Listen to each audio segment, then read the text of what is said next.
Jail में दो कैदियों के गुट में झगड़ा हुआ। झगड़ा इतना बढ़ गया कि अब तक 25 लोगों की मौत हो गई है। ये घटना श्रीलंका के नेगुम्बो जेल की है।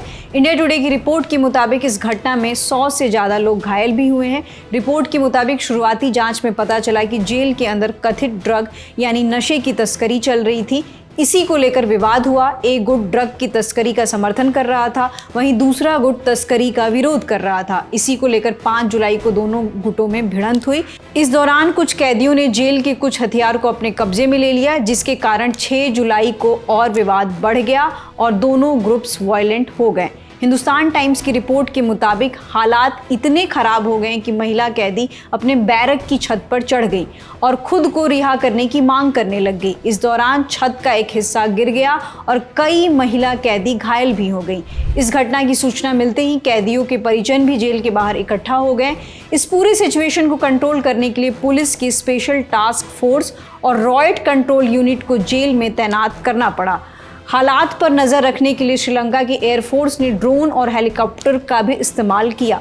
स्थिति को सामान्य करने के लिए 3 कैदियों को नेगुम्बो जेल से पल्ला सेना प्रिजन कैंप भेज दिया गया है। घायलों को श्रीलंका के नेगुम्बो सरकारी अस्पताल में भर्ती कराया गया। हॉस्पिटल डायरेक्टर डॉक्टर पुष्पा गामलाथ के मुताबिक घायलों में जेल के कैदी और जेल के गार्ड्स दोनों शामिल हैं। इनमें से कुछ लोगों को गोलियां भी लगी हैं।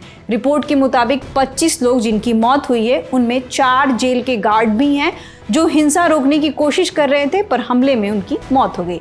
इस मामले को लेकर प्रिजन डिपार्टमेंट की मीडिया स्पोक्सपर्सन AC गजनायके ने कहा, इस हिंसा की गहराई से जांच शुरू कर दी गई है। कमिश्नर जनरल ऑफ प्रिजन के निर्देश पर एक जांच टीम बनाई गई है जो यह पता लगाएगी कि जेल में हिंसा कैसे भड़की और इसके पीछे क्या कारण थे। वहीं इस मामले की पुलिस भी अपनी अलग से जांच कर रही है। इसके अलावा minister of justice attorney at law Harshana Nanayakkara ने इस पूरे घटना का डिटेल रिपोर्ट मांगा है। साथ ही इस घटना की मजिस्ट्रियल इंक्वायरी भी हुई है। ये पूरा मामला श्रीलंका की जेलों में चल रहे इलीगल नशा कारोबार और ओवर क्राउडिंग ऑफ प्रिजन्स को उजागर करता है। हिंदुस्तान टाइम्स की रिपोर्ट के मुताबिक श्रीलंका की जेलों में ज़रूरत से ज़्यादा कैदी बंद हैं, मतलब जेल की कैपेसिटी से 4 गुना कैदी ज़्यादा हैं। जहां एक जेल में 10,000 कैदी बंद होने चाहिए, वहां 39,000 से 41,000 कैदी बंद हैं। वैसे ये कोई पहला मामला नहीं है जब श्रीलंका की जेल में हिंसा भड़की। साल 2020 जब कोविड-19 का दौर चल रहा था, तब जेल में हिंसा भड़की और 11 लोगों की मौत हुई थी और 117 लोग घायल भी हुए थे। फिलहाल इस खबर में इतना ही। इस बारे में आगे जो भी अपडेट्स आएंगे हम आप तक पहुंचाते रहेंगे। शुक्रिया।